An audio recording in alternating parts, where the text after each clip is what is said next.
Oi, pessoal, bom dia, tudo bem? Vocês que nos acompanham aqui na meditação diária sobre o Evangelho, sempre às 11h30. Fique à vontade, como sempre, de compartilhar esse vídeo, essa reflexão com outras pessoas. Fica gravado esse vídeo aqui no YouTube da Obra Lumen, então você pode assistir também quantas vezes você quiser, tá certo? Estamos já no domingo, no 11º domingo do tempo comum, e a gente, como sempre, vai se colocar em oração. Em nome do Pai, do Filho e do Espírito Santo. Amém. Vinde, Espírito Santo, vinde por meio da poderosa intercessão do Imaculado Coração de Maria, vossa amadíssima esposa. Vinde, Espírito Santo, vinde por meio da poderosa intercessão do Imaculado Coração de Maria, vossa amadíssima esposa. Vinde, Espírito Santo, vinde por meio da poderosa intercessão do Imaculado Coração de Maria, vossa amadíssima esposa. Vinde, Senhor, iluminar nossa mente, nosso coração, todo o nosso ser. Nossa alma seja terra fértil a acolher as sementes da Tua palavra, que ela gere em nós muitos frutos de conversão e de ressurreição. Tua palavra seja para nós um alimento a nos fortificar, uma luz a nos conduzir e orientar. Fica conosco, Senhor, porque sem Ti nada nós podemos fazer. Pai nosso que estais nos céus, santificado seja o vosso nome. Venha a nós o vosso reino, seja feita a vossa vontade, assim na terra como no céu. Pão nosso de cada dia nos dai hoje, perdoai-nos as nossas ofensas, assim como nós perdoamos a quem nos tem ofendido, e não nos deixeis cair em tentação, mas livrai-nos do mal. Glória ao Pai, ao Filho e ao Espírito Santo, como era no princípio, agora e sempre. Amém. Em nome do Pai, do Filho e do Espírito Santo. Amém. O Evangelho de hoje está em Mateus 9, 36 até Mateus 10, 8. Naquele tempo, vendo Jesus as multidões, compadeceu-se delas, porque estavam cansadas e abatidas, como ovelhas que não têm pastor. Então disse a seus discípulos: a messe é grande, mas os trabalhadores são poucos. Pedi, pois, ao dono da messe que envie trabalhadores para a sua colheita. Jesus chamou os 12 discípulos e deu-lhes poder para expulsarem os espíritos maus e para curarem todo tipo de doença e enfermidade. Estes são os nomes dos 12 apóstolos. Primeiro Simão, chamado Pedro, e André, seu irmão, Tiago, filho de Zebedeu, e seu irmão João, Filipe e Bartolomeu, Tomé e Mateus, cobrador de impostos, Tiago, filho de Alfeu e Tadeu, Simão, o Zelota, e Judas Iscariotes, que foi o traidor de Jesus. Jesus enviou estes 12 com as seguintes recomendações: não deveis ir aonde moram os pagãos, nem entrar nas cidades dos samaritanos, e diante as ovelhas perdidas da casa de Israel. Em vosso caminho anunciai: o reino dos céus está próximo. Curai os doentes, ressuscitai os mortos, purificai os leprosos. Expulsai os demônios. De graça recebestes, de graça deveis dar. Então, pessoal, esse é o Evangelho de hoje. Vamos pegar aqui os pontos para a nossa oração, para a nossa meditação de hoje. Então, em primeiro lugar, Jesus olha as multidões. É a primeira atitude de Jesus nesse Evangelho. Uma atitude tipicamente dele. Não ter o olhar preso em si, mas olhar para os outros. Esse deveria ser o olhar típico de todo aquele que tem alguma responsabilidade perante outras pessoas. O olhar de um líder para as pessoas que são da equipe dele, do ministério dele, do grupo dele, de um pastor diante das suas ovelhas, de um pai ou de uma mãe diante dos seus filhos. É um olhar para fora. O primeiro erro da gente em relação ao chamado de imitar Jesus, ou de ter Jesus como referencial, seria ter um olhar preso em nós. um olhar voltado para o nosso próprio umbigo. Um olhar que se volta para si traz consigo uma consequência. Quais são as palavras que vão, mais cedo ou mais tarde, sair dessa boca, dessa pessoa que tem um olhar sempre voltado para si? Vão ser palavras de murmuração, de reclamação. Sempre vai ser assim. Uma vida voltada sobre si mesma vai murmurar, vai ficar presa ao negativismo. Não é esse o olhar de Jesus. O olhar de Jesus é para fora. Ele observa as multidões, ele observa a multidão. E aí, logo depois de ver as pessoas, Jesus se compadece delas. Ora, o ver é uma condição para se compadecer. Eu só consigo sentir em mim a dor do outro se eu, em primeiro lugar, tiver o olhar voltado para fora, se eu enxergar o outro. Como uma consequência de ver o outro, de olhar para fora, eu me compadeço daquele que sofre. É assim o coração de Jesus, os sentimentos de Cristo no Evangelho de hoje. Postura, alguém que vê, que está disposto a enxergar o outro, olhar voltado para fora. Segundo, o sentimento de compaixão. O sentimento de compaixão só pode vir numa vida que olha para fora. Aí eu olho a dor do outro e consigo sentir em mim a dor que o outro sente. Isso é compaixão. E, ao mesmo tempo que Jesus se compadece, ele consegue dar nome ao sofrimento da pessoa. Muitas vezes a pessoa que está sofrendo, ela está tão perdida que ela não sabe dar nome àquilo que ela sente. Ela só sabe dizer, não estou bem. Mas ela não sabe dizer se o que ela tem é uma tristeza, é uma ira que ficou ali reprimida dentro dela. Ela não sabe dizer se é angústia, se é desespero. Ela não sabe dizer se é uma mornidão, que seria o que os padres da igreja chamam de assídia.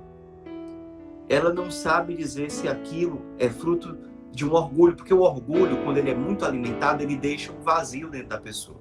Porque, claro, a pessoa vai atrás de coisas que nunca vão saciá-la.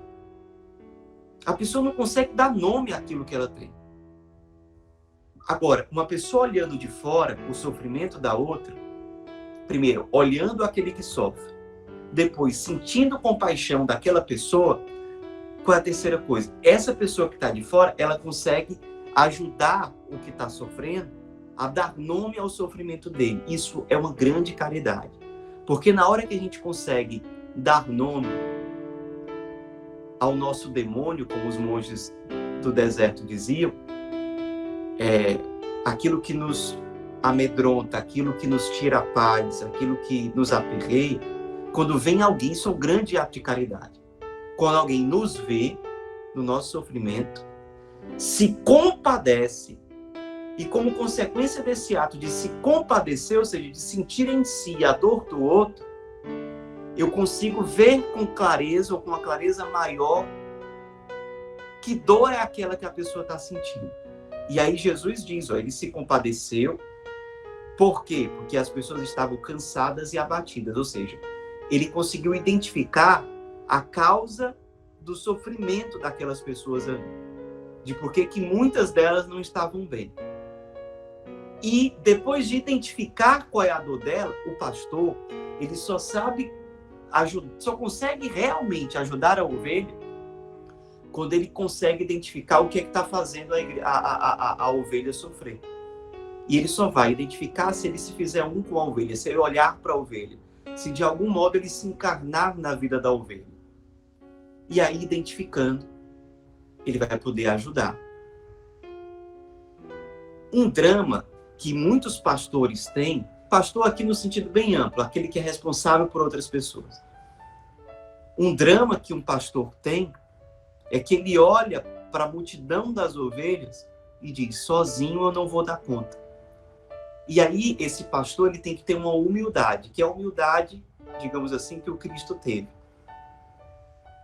No caso do Cristo eu quero precisar de ajuda.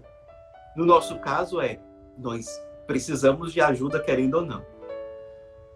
E aí, qual é o passo de Jesus? Ele vai preparar pastores para pastorearem junto com ele. Isso é um grande ato de sabedoria e de humildade. Talvez essa seja a chave de muitas questões que a gente carrega. Às vezes a gente está querendo centralizar tudo em nós, querendo resolver tudo sozinho. E talvez a chave para a nossa evangelização, para aquilo que a gente precisa colocar em prática, seja exatamente chamar pessoas para dividirem essa cruz com a gente. E tem muita gente aí esperando para ser resposta. Às vezes você está pensando que você vai só pedir a ajuda de alguém, você vai estar dando um caminho de santidade para muita gente. Ao chamar essas pessoas a serem respostas junto com você, a se consumirem junto com você. Isso vai ser um ato de humildade e talvez um ato de cura para você, que é centralizador, que tem um certo orgulho. Seja humilde. Chame outras pessoas para, se possível, dividirem essa responsabilidade junto com você. Isso vai ser um grande ato de caridade com as suas ovelhas. Com as suas ovelhas. Às vezes é a mãe ou o pai que está ali sofrendo sozinho numa situação e não tem a iniciativa, a humildade de chamar o outro para pastorear junto. Às vezes é um coordenador de grupo de oração que está carregando tudo só. Quem sabe seja a hora de você chamar os outros para virem junto com você. E não seja vaidoso ou orgulhoso para deixar de fazer isso. Seja sábio e humilde. Dê essa oportunidade para que outros sejam respostas junto com você. Suas ovelhas vão agradecer, porque elas vão ser melhor cuidadas, melhor atendidas, melhor vistas, se tiver mais gente para fazer isso.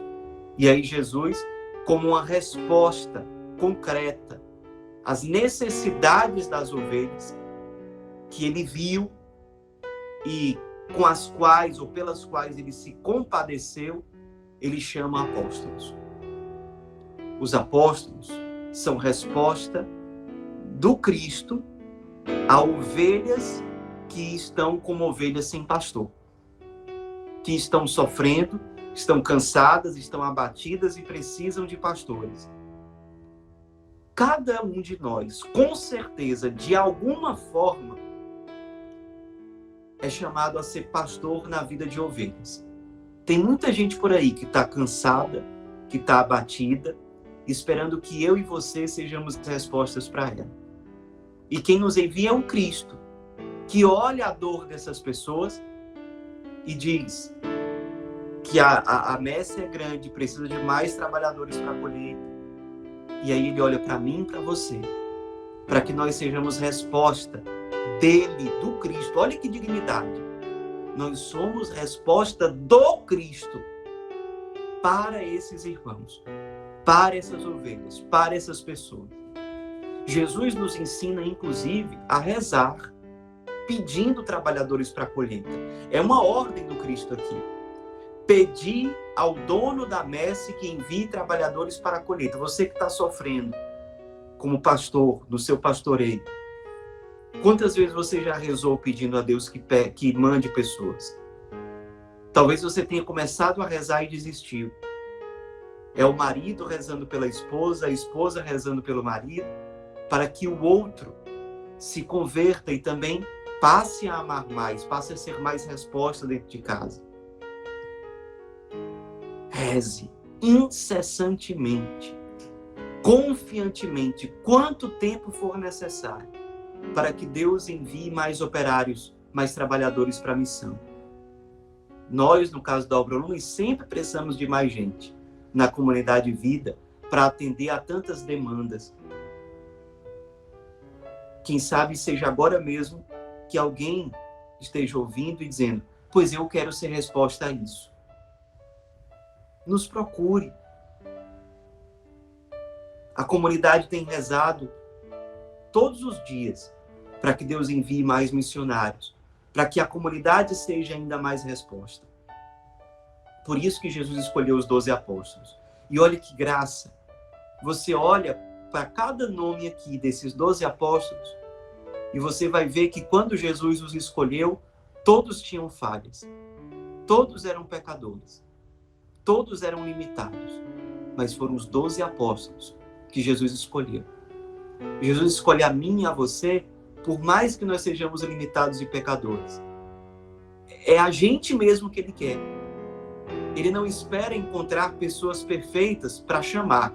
Ele chama mesmo diante da nossa imperfeição. Ele nos dá de graça. É pura misericórdia. O chamado que nós recebemos, a missão que nós recebemos é fruto da misericórdia de Deus. Por isso que Jesus termina o Evangelho dizendo: de graça recebestes, de graça deveis dar. Às vezes a gente fica achando que o dom que a gente tem, o talento que a gente tem, os frutos da evangelização vêm porque a gente é muito bom. Como se a nossa bondade tivesse como fonte, como origem nós mesmos. Não. A gente deveria rezar muitas vezes meditando assim: tudo que eu tenho de bom vem de Deus. Tudo vem de Deus. Deus é a fonte de toda a bondade. É a fonte de todo o bem que há em mim. Que misericórdia, Deus querer me fazer bom. Isso vai fazer muito bem para você. Se você rezar várias vezes pensando assim, meditando, contemplando assim. Isso vai ser um grande remédio contra o orgulho e contra a vaidade. Porque você sabe que quando Deus te chamou pela primeira vez, você era muito limitado. Aí quando os frutos vêm aparecendo, você acha que vem de você. Vem de Deus. Deus é a fonte de toda a bondade, de tudo que é bom.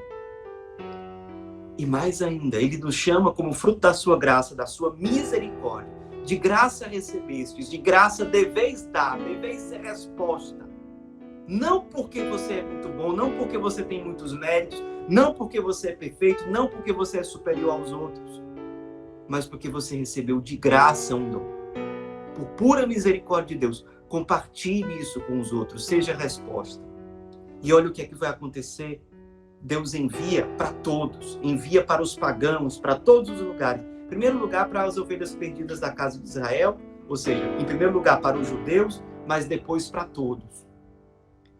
Curai os doentes, ressuscitai os mortos, purificai os leprosos, expulsai os demônios. Deus nos chama para ser resposta de cura naqueles que estão doentes, na vida daqueles que estão doentes. Aqui, claro, é doença de corpo, é doença também de alma. Nós somos instrumento de cura de Deus para muitas pessoas, ou podemos ser. Ressuscitai os mortos. Quanta gente vive aí como morto, parado, sem fazer nada. Todo mundo está como morto, sabe como? Quando ela está caminhando no sentido contrário àquilo que ela foi criada para ser. Ela está vivendo como morto, porque ela não está caminhando de acordo com a vida que Deus deu para ela.